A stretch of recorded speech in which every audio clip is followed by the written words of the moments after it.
So, andito po ako ngayon sa rooftop, sa labas ng kwarto ko. So, may gagawin ako dito. Itong karton. At saka may pinapabilad sa akin. Ang aming house. So, gawin ko dito is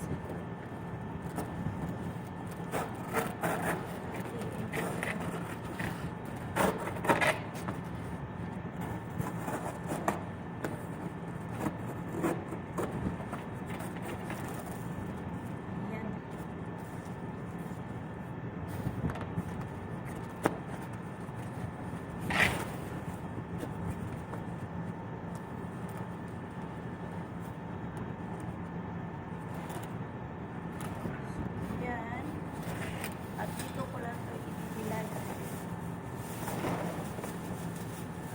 Watermelon po siya na ano siya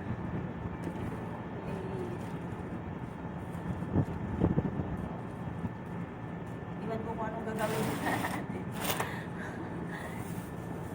Siyan. So, ito pala ko sa rooftop na kwarto ko. Yan. Ito po ay sa taas ay tubig. Yan, taas ng kwarto ko. At pinapawisan ako ng maraming singot. At saka mahangin po dito. Mahangin na mainit.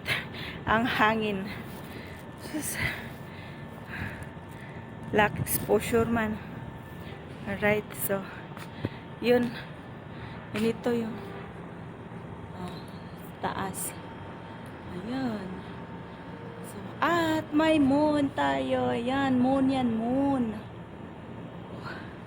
Time check natin is 9 PM. So, yung ginagawa ko is dito lang to. Yan. Watermelon po siya. Gigagmay-gagmay sa kung amo. Yan daw ang pagkain ng mga karop. Yung tupa. Tupa. Sa Tagalog tupa or anong tawag niyan? Basta karnero. Sa karnero. Pagkain ng karnero. So, kailangan ibibilad. So, yun. Pasok na ko sa loob. Right, dito na ako.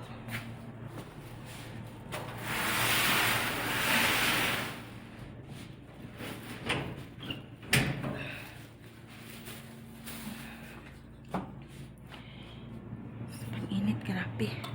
Dito na ako sa akong kwarto. Sobrang init. Guys,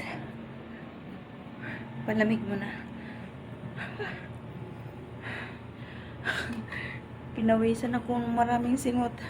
Kasi galing ako sa baba. Daldala ko yung karton at saka yung isang silupin na watermelon. So, tapos diretso ako sa labas. Yun, sobrang init, masyado, grabe. Tapos yun. Yan na yun. So, thank you for watching. Yun lang yun. Bye-bye.